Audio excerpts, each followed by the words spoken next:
Welcome aboard Free Dive with Seapoint Digital, your go-to podcast for deep dives into the world of digital marketing.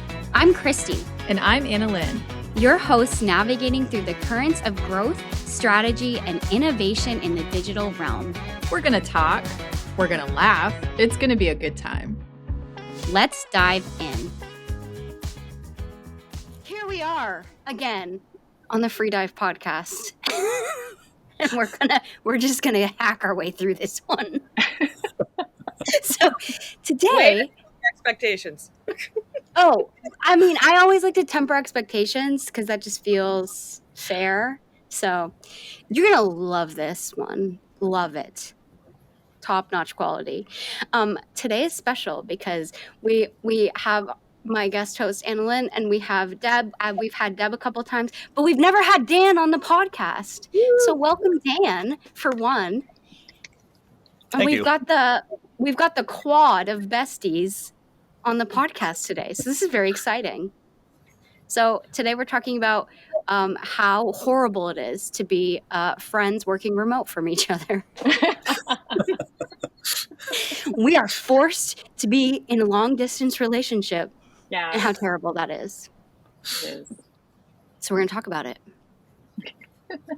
I feel like Dan should start us off because he's the furthest. Oh. Dan, I don't even know what country you're in right now. What country are you in? I am actually, today I am in the same country as you, believe it or not. Oh, well, that's even more annoying, actually. I am still 3 hour time difference from you. So I'm in California right now, working on a visa so I can be in the country that I'm planning on being in. Okay. Yeah. Which is where? Far. Yes, that is my life. All I heard was you're far away. That's all I heard. So tell us what it's. I was just going to say, tell us what it's like being far away from us and how much you hate that.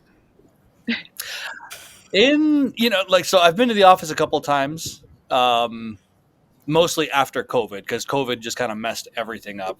And so I was in Asia during COVID the entire time. And it was kind of one of those things where if we left to go visit, it was basically moving because they weren't allowing people back in.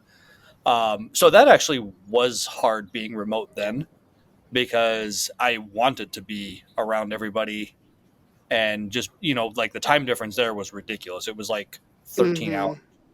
So it was literally like, you guys would have a meeting at 8 a.m. Well, not 8 a.m., 10 a.m. And then I would be on the meeting, but it would be 10 p.m. or 11 p.m. for me, depending on where I was. So that was a little bit of a challenge. But I think especially when you get to be in person with people, like the times that the four of us were all together, I think because it was only maybe like a few days at a time, it was probably less productive than when we were remote. But For sure. I think it speaks more to us than it does the actual remote culture. Correct. But I think it's like it's nice to be able to be around people, especially the people that you work with the most or that you enjoy being around the most in a work environment. So like the remote side of things does definitely have its challenges, which is why I was so excited about this podcast because it's the four of us. Yeah. How do you feel like when you came back from your visits with us, like that changed how you felt about the team? Oh man. Yeah. It's just like, so I've been back twice since COVID. And each time there were new people in office. And even since I went back last, there's new people in office. So like the next time I go back, I'll be meeting even more new people. So it's kind of cool being able to keep up with everybody and to have an actual relationship with everybody. Because when you're completely remote, then it's kind of like, okay, I kind of understand your vibe through a camera, or in most cases through an email or through a message. Yeah. Like I can kind of guess, partly because Seapoint is Seapoint, but then partly also because I can kind of like understand, maybe your personality or humor. I can kind of like put pieces together remotely, but it's never the same as actually like being in front of you and being able to absorb all of that vibe at once. Yeah. So like when you can when remote and electronic is the basis for the work relationship, that can be a little challenging. When in person is the basis and then remote for however long is the just the way it's going to function, that's so much easier because I already know the person. I already know the Right. real person what I'm dealing with. So I think like those visits have been super good for me. Yeah. And one of the things I think that helps too, you've talked about before, like we have team meetings every week. And I've talked with Deb about this too. Like sometimes when you've had to be remote or you are primarily remote, if for some reason like those regular meetings get canceled, it's like your one connection to the team is not there. And so do you think that having like the regular meetings, it's not like a substitute for in person, but Mhm. they can, do you feel like they go a long way in helping to stay connected with the team? I think it does help to an extent, like in a work sense, absolutely.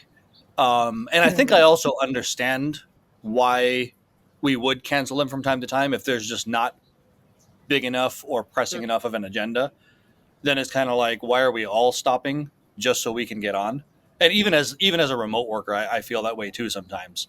Um, mm, if it's like, or not that I feel that way sometimes, but I can understand it, I should say, because do I want to jump onto a call for like 8 minutes and hear about something that doesn't actually have to do with me? Like I don't. Yeah.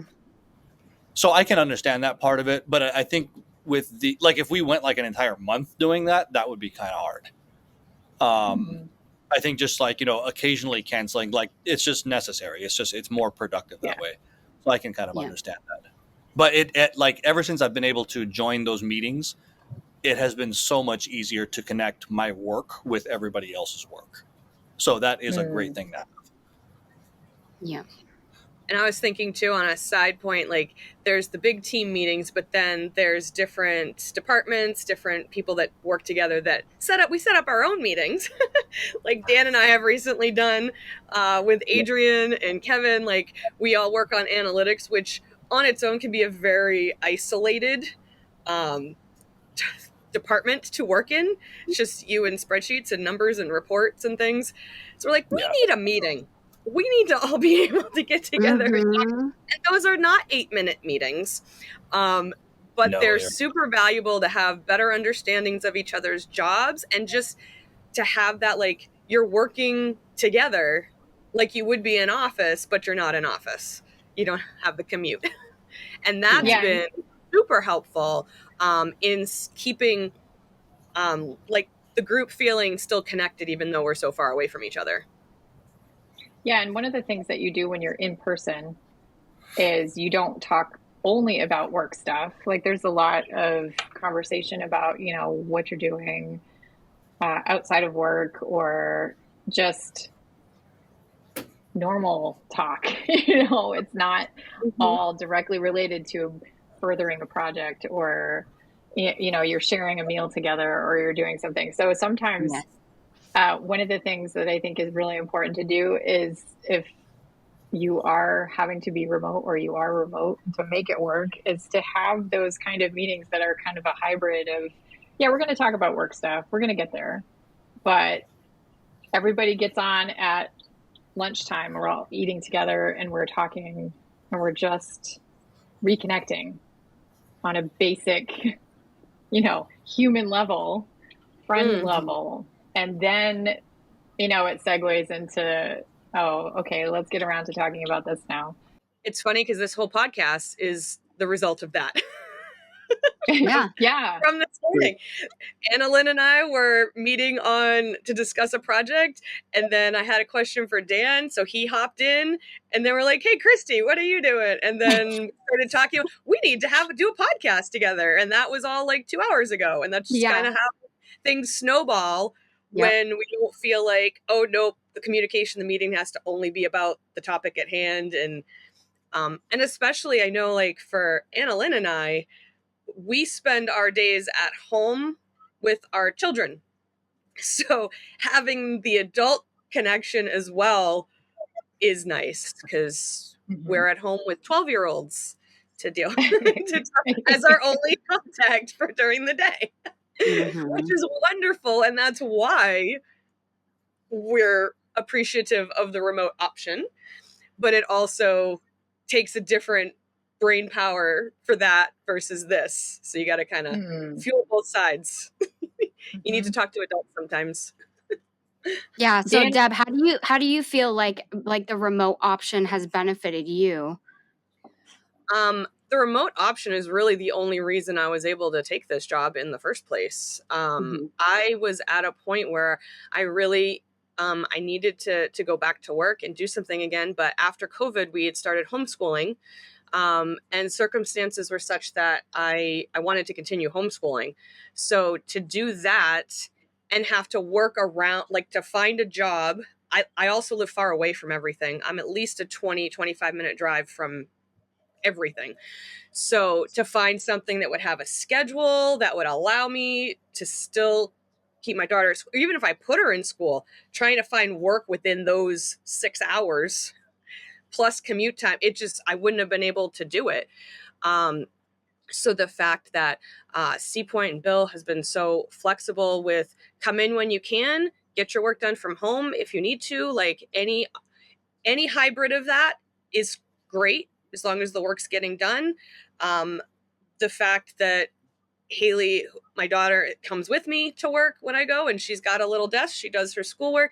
I don't have to worry about what's happening with her. I know she's good. I get my work done, and it's just been set up so nicely for us so that we don't have to stress about that separation of work and personal. We're allowed to be more integrated than that. And that's been wonderful to be able, yeah. So that's the only reason that I was able to do this job at all. Yeah. Yeah, I feel the same way. I remember when Bill first started the company, like way back at the beginning, he had reached out to me, and it might have not immediately when he started C Point, but I think when he was starting to realize, okay, we need a bigger team and looking for people, he had reached out to me because I've known Bill for decades. And he had reached out and said, hey, do you want to work for me here at C Point? And at the time, I lived 3 hours away from the office in Kittery. And I had just had my daughter. And I was like, I can't do that. No, sorry. I'm not going to relocate. And I just had a baby. So no. But when the last time that he reached out, I was in a position where I was looking for something that was going to be mine. I was kind of, drowning in motherhood and needed like some adult space and really wanted to get back into what I was passionate about and do something with writing. And the thing that sold me was he said, you can come in person or you can work remotely.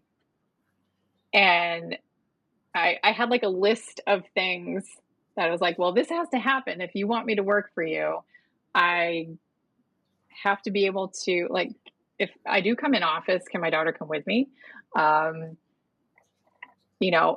you serious when you say that remote is an option, or am I going to feel pressure to be in the office? Like, because some can do that. Some places are like that. They're like, oh yeah, remote's an option, but they frown upon it. So they'll make it very clear that they want you to be at your desk because that's where they think you're going to be the most productive.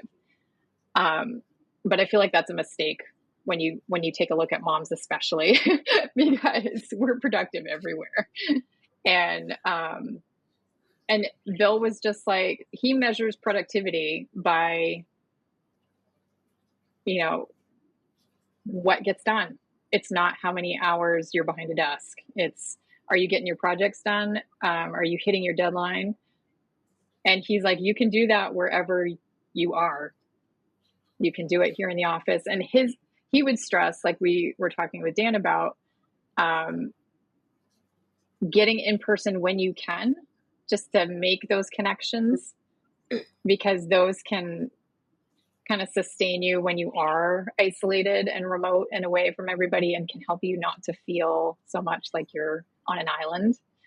But I think he's the mindset behind providing the remote and allowing people to have space for the rest of their life and work their job into that picture instead of making everything else fit around work, I think is what makes him so successful and what helps our remote people be successful. Because when you don't have that stress, I know for me, when I don't have the stress of, oh my goodness, what am I going to do with everything else, with, you know, with my daughter, with whatever else is going on, you don't have that stress, then you have more of yourself to put into your job and into your project and into your, it just frees up more of what they hired you for.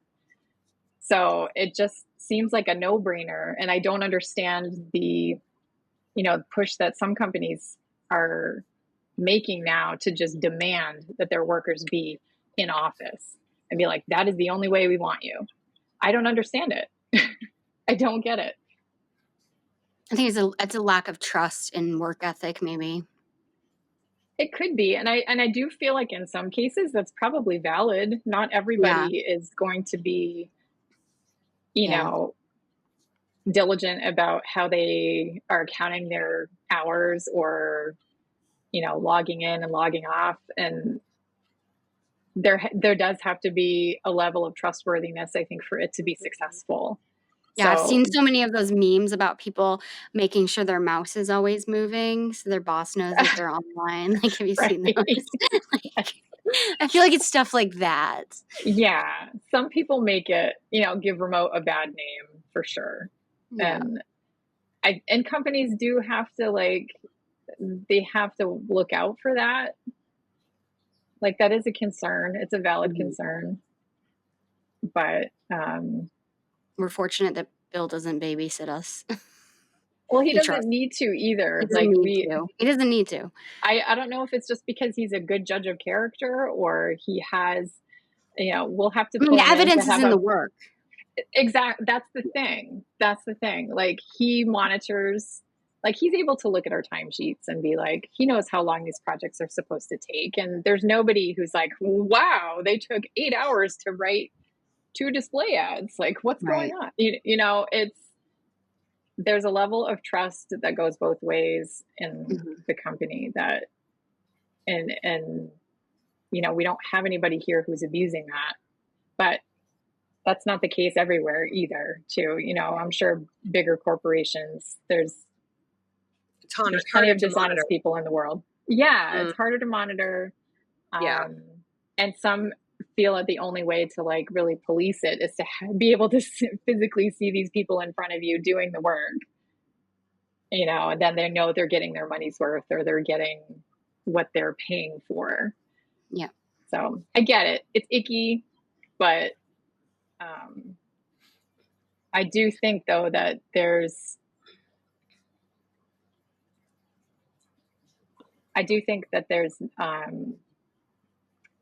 more instances where remote, like having that hybrid option, is going to benefit a company more than it's going to hurt it. And you make a good point that it does go both ways. Like, both parties have to be able to make it work. Like, the owners need to be hiring trustworthy people to be, you know, and be able to monitor things, not micromanage stuff. And then the employees need to be taking it seriously still, like still taking their job seriously, you know, and just because you're home, stuff still needs to get done. Like, it works both ways, and both sides have to be stepping up to make it work well. And we're fortunate we have a pretty awesome team that makes it work pretty well, because we are all over the place. I mean, we represent, like, how many different countries even at some point, and all the different time zones. And as long as your client deadlines are met and you're able to be on client calls that you need to be on, Other than that, work when it's convenient for you to work and get your job done. Yeah. And Kristy, you're in the office. You can't really do your job remotely. So you're in the office all the time. Yeah, Yeah. Bill lets me live here, actually. This is my home. This is my home. Get a couch Yeah. and a futon and a TV. Yeah, he just gives me whatever I want, and I live here. Yeah, so there's some things that I can't do Matterport. I mean, technically that is remote. But That's true. yeah, I can't do it from home. I can't do it from home. I Right. can't do video work from home necessarily, like where I can't do recording, can't do droning from home. So there's certain things I just couldn't do, but many things I just choose not to do. And part of the reason is I used to live like 45 minutes away, and I worked from home more often then just because it was far to drive. But I'm fortunate in that now I only live 10 minutes away. I literally live on the same street as the office. So it's very easy for me to get here. And I just prefer, I think everybody prefers separating like personal life and work life and having like being able to separate in your brain. But especially as a creative type, for me to be able to be at my work desk here, I can compartmentalize easier and be like, I'm in work mode and not be distracted as much. And I'm very much I work on vibes kind of person. Like, I keep my environment creative and clean, and I know I'm in my creative space and I just work better that way. But more than that, like I just really enjoy being with my people here. And that includes in person or like when I get to have meetings like this with people who are actually remote. But I'm the extrovert in me. Even though I'm downstairs and most people are upstairs, and I prefer it like that because I can be left alone when I want to be. But like for each day, for Tim to just pop down and just come annoy me and sit next to me and watch what I'm doing, like those little moments, like it's very good for me morale wise, and I wouldn't get that at home. So it kind of just keeps me going. Bill will pop down and just kind of either chit chat or tell me good job, like whatever.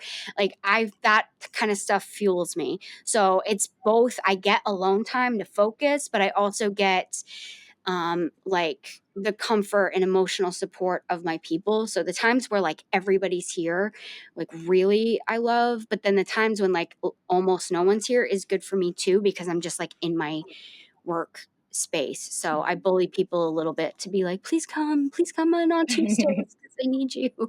So if I had it my way, everyone would be here always because I love my people, but I take what I can get, I guess.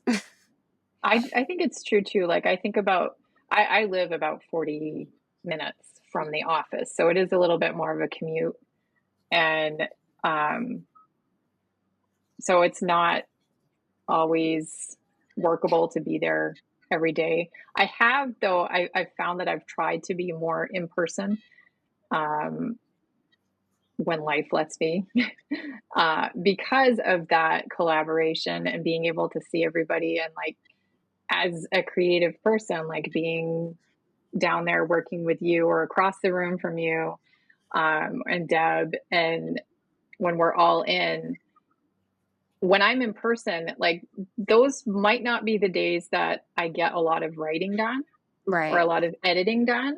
Yeah. But it's when we collaborate and come up with ideas, and it's like a think tank, and we just, so many things have come from just being in person and being around each other, and somebody saying something and oh my goodness, that's a great, we should do this. And there have been so many spontaneous ideas that have just been fantastic. It's easier to share.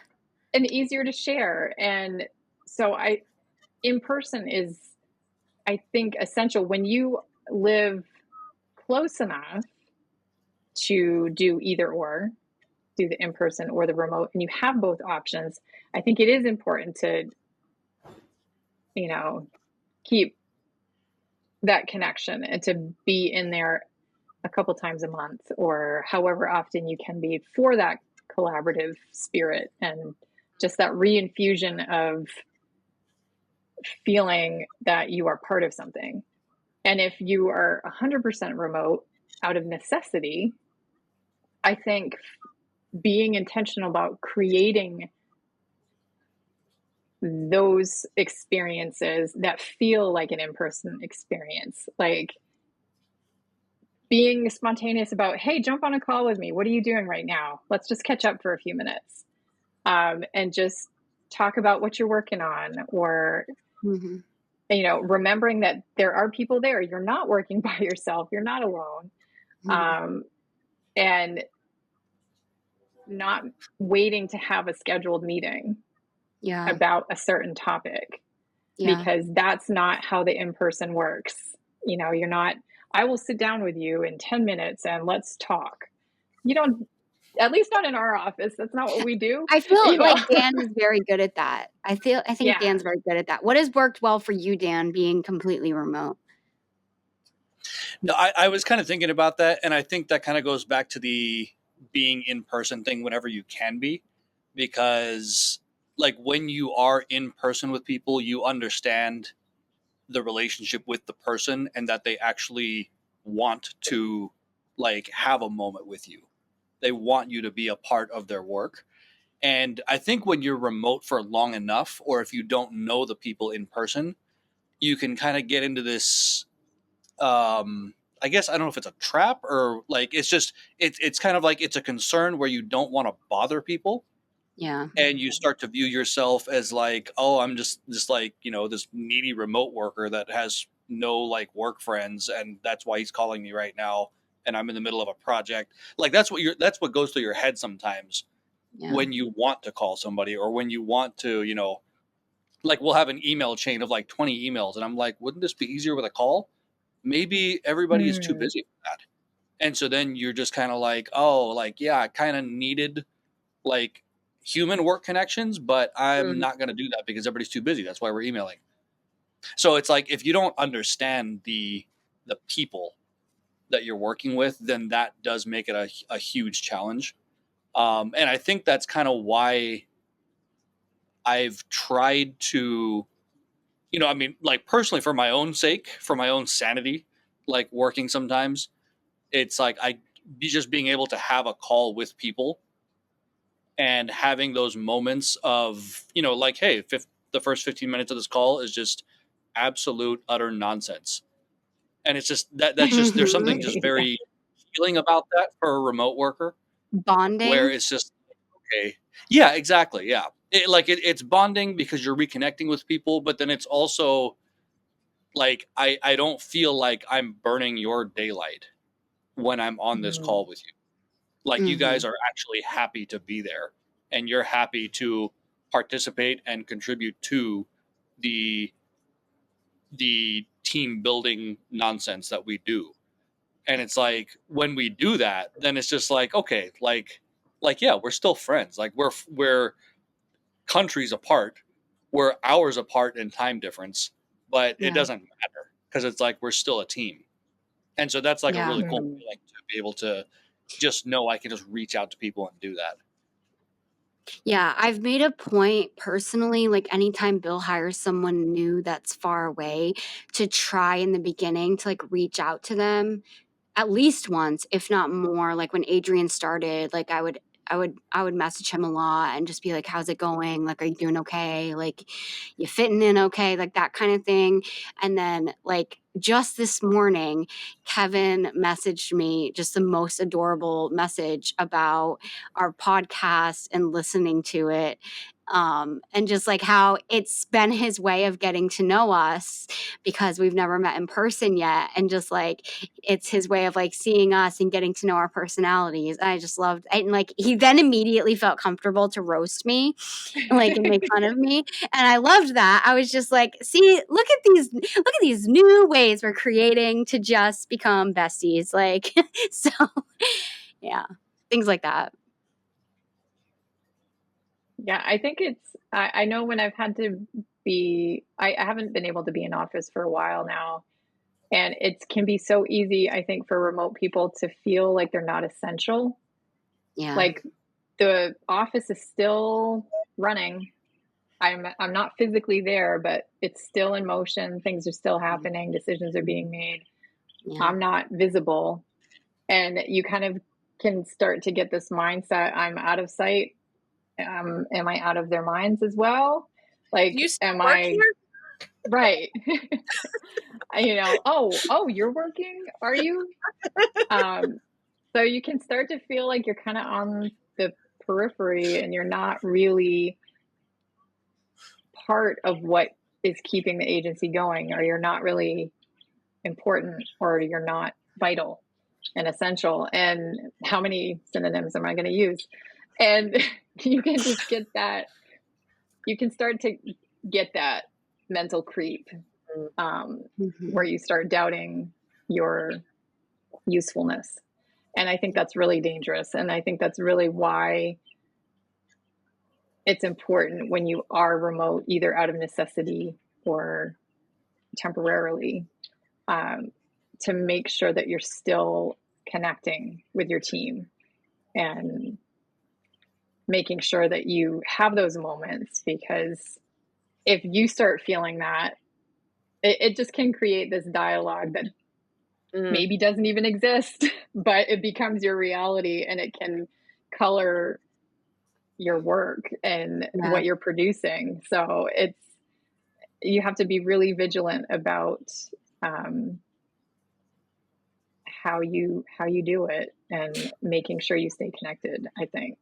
Yeah, you bring up a good point. So let's go around the room here. And if, like, for our viewers and listeners, if you guys had to all give a piece of advice or something that's worked well for you, either to employers or employees, what do you think your advice would be to make being a remote worker better?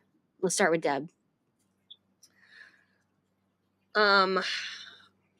I think to piggyback off what Anna-Lynn said, like, just not getting the work done is important, but not being so obsessed with just the task that you don't connect and you don't have that relationship with the team. Even whether or not you need the team to do your job, that's still important. And that's something that can be forgotten when you're in your little bubble, in your office at home and just doing your thing. And you can become very disconnected very quickly. So making sure, like she said, to prioritize that stuff as well. That is something that I tend to struggle with. I get so down the rabbit trail and I get 1,000 things going on, and you think there's no time for the impromptu hour-long Zoom chat to reconnect with people. But then when it's done, you just feel so much more productive afterwards, and like, okay, this is what I'm working for. Like, we are all working together for these goals. Like, it just reminds you of that you're not in this alone. And that's been super important for me to learn. Yeah, good one. What about you, Dan? For employers, I would say just remember that each person has their own circumstances and their own needs. Maybe some people need to get out of the house and be away from, whatever's going on in their lives or at home, just so that they can focus on their work and be productive. And so they want to be in office. Some people might need a hybrid of that. And some people are just like, you know what, like the office is just like, I get too social. I get too distracted. I get too whatever. So like every person's productivity, like you have to learn that and work with that, as opposed to demanding that they fit into the type of productivity that you want them to accomplish. So whatever that person needs, just kind of focus on that. And that is what's going to make your company successful, because all those individual people will feel like they can be themselves when they work, but then they can also still be a part of the team that they need to be a part of. And then for employees, if you're a remote worker, I think kind of going along with what Anna-Lynn was saying, sometimes there is like a certain level of anxiety about it because you have work that you need to do. You wonder if you're budgeting your own lifetime properly. You're wondering if you're going to be bothering other people. You're wondering if people even need you. Like the only time anybody emails me is when something is on fire. So it's like, like you start to have these layers of anxiety that you're just building, and those only exist in your head. Um, if you're a person that needs some in-person contact, then go get it. Like it's Yeah. worth the drive, it's worth the plane ticket. Just go do it. And even if Yeah. it's not about the productivity while you're there, you will still like the team building, the morale will be so much higher that when you get back, you will be recharged to be more productive than if you hadn't taken that break and gone there. Um, Mm-hmm. and I think the other thing is just for if you're a remote worker, don't be afraid to say to whoever, whether it's a workmate that you feel comfortable with or to your employer, hey, I feel like I'm stuck on an island over here. Just ping them about something, and just getting that little bit of interaction is going to relieve a lot of that anxiety. Um, where you will like a lot of that anxiety is the reason we don't become productive. So like if you're comfortable working remote and you can just kind of go off somewhere and jam for like 3 or 4 hours on your work and just get stuff done, like that's great. But there will be days where you won't feel like that, and when you feel like your life is on fire and your work life balance is off and all of that, like just it's okay for that to happen. That doesn't mean you're a bad remote worker. It just means you need to make an adjustment for that moment and you'll be good. And so just figure that out and kind of roll with that. So yeah, for employers, work with the people and what they need. And for employees, when it feels bad, it's not as bad as it actually feels. Yeah, and you made a good point. Like the more you feel isolated, the more you isolate, the worse it gets, instead of just like cutting that off and like reaching out and doing something about it, big or small. I think that's a great point. I like the point you made about anxiety too. I feel like if employers understood that anxiety about that work-life balance can be the biggest thief, I think that would help them to understand that if they can alleviate some of that anxiety that their workers have, if they're anxious because there is no remote option that allows them to have a better work-life balance, that anxiety is going to rob them of productivity. It's going to directly get in the way of their employees producing their best work. So if they can be flexible, I think flexibility is like the biggest thing. Be flexible and view them as whole people. Kristy and I talked about this a little bit in a previous podcast about seeing them as more than a skill set that you're hiring, that they're a whole person. They have a life outside of work, and it's going to directly affect their work. So be flexible with them. Let them work to their full potential by giving them the environment that they need to work in. Yeah. To the degree that you can. Like, not everybody can be as free, like we talked about how some people abuse the system and aren't trustworthy about it. But to the degree that they can be, if employers can be flexible, then they're going to get more productivity. They're going to get better results because their employees will be living better lives, Right. and have better work-life balances. So,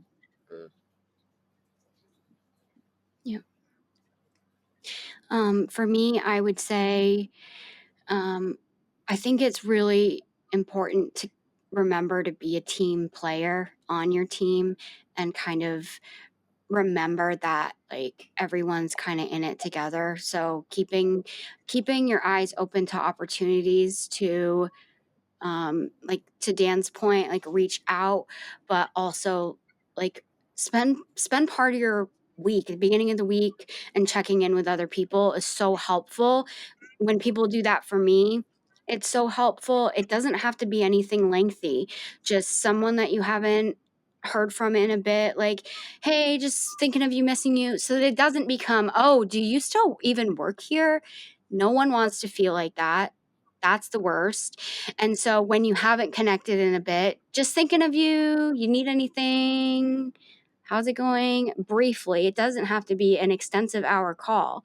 But we've gotten really creative in how many different group chats are we all in. And sometimes you have to silence them, but then sometimes like the four of us have bonded on such a deep level because I mean when Dan's here it's unhinged. It's like I hate to say it, but if you were here full time, it would be chaos. Like we cannot even function because we're just constantly being silly and playing. But we are all so close because like we are able to care about how the others are doing. And I think that in any work environment, you don't have to be in love with your coworkers, but to care about them as individuals and understand that you're on the same field as them. They're struggling with their personal life and getting their work done too. And so to be the person that can just be like, hope it's going okay, whatever, it doesn't take a lot. And so whatever ways you can get creative with just being a part of the team rather than creating your own island, I think that goes such a long way with helping you, helping them, and just being likable. I think it creates good relationships that are long lasting. So it's good for morale. And it is funny. I was thinking like we all worked together before Dan had come for a visit, but then that visit like bumped this whole friendship up to like next level. Like, yes. And we've been maintaining it now for however long it's been since that first visit when we all have a specific memory of Dan walking out the door and me telling him, just leave, you've got to go, because I was crying. Like, walk away now, because we hugged so many times, and I was like, you've got to just go. You have to just go. Rip off the Band-Aid. Just do it. And you know what's funny is like I'm back out here in California. This is like I grew up here. And like I still have my mailing address here, even though we were in different countries and stuff. But I have to come back here for all my visa work because I still have a California address. When I come back and visit my friends, I'll repost things that we'll put on the agency like Instagram or whatever. And people here are like, oh yeah, so like that's one of your work friends, right? Like they'll know who I'm talking about, even though they've never met you guys. Work friends, I'm offended. Yeah, I know. It's what they know, and this is also where I grew up. So best friends, best friends. You mean the loves of my life? The only people that matter. The people in my will.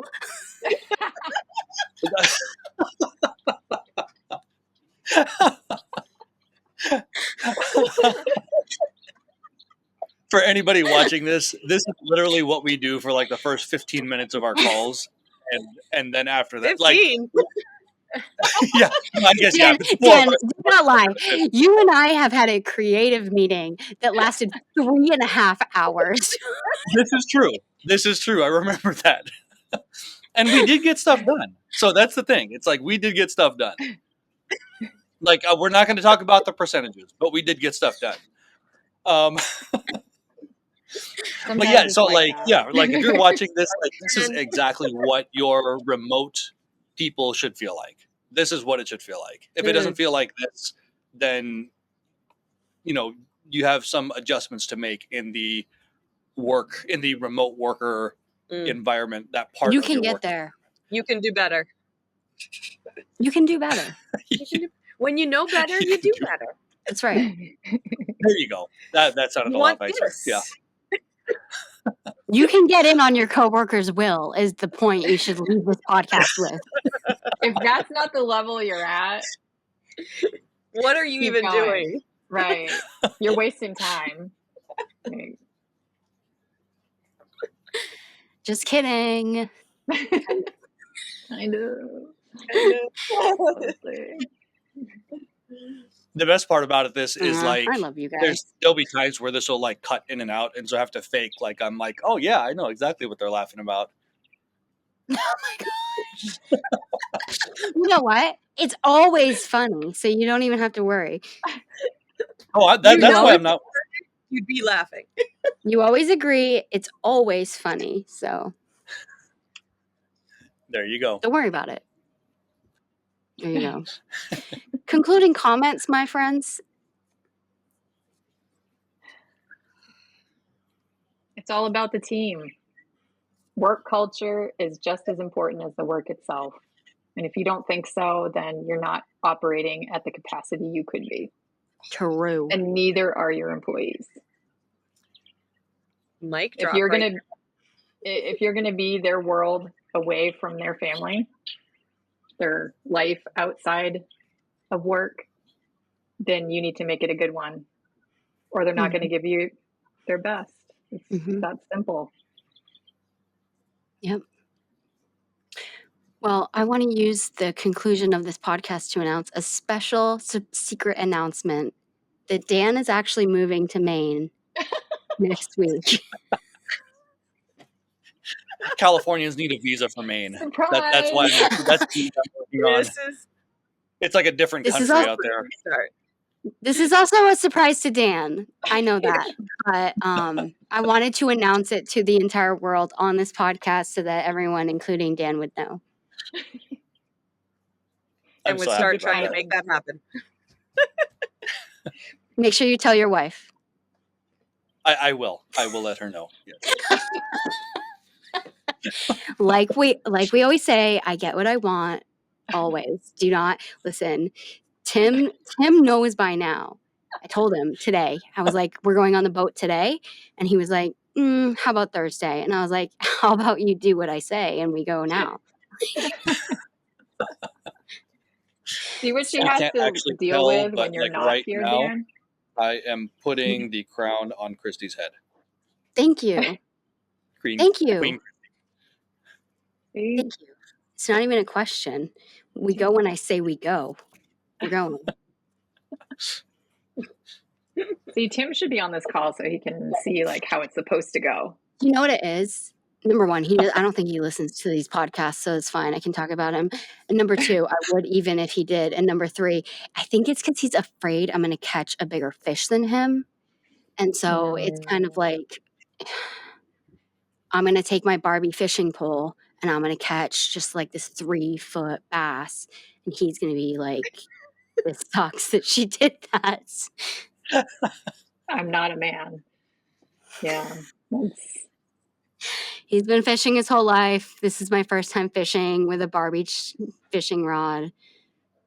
You'd probably like just a thing. You'd probably hold up. You wouldn't even need the Barbie pole. You would probably just toss your tinsel hair, look over the edge of the boat, and be like, and the fish would just jump into the boat, into your hands. And I could take one of those fish photos. Yeah. How do they hold it? By the mouth, right? Like by the mouth. But you it's should gonna- get a picture of you holding Tim like that.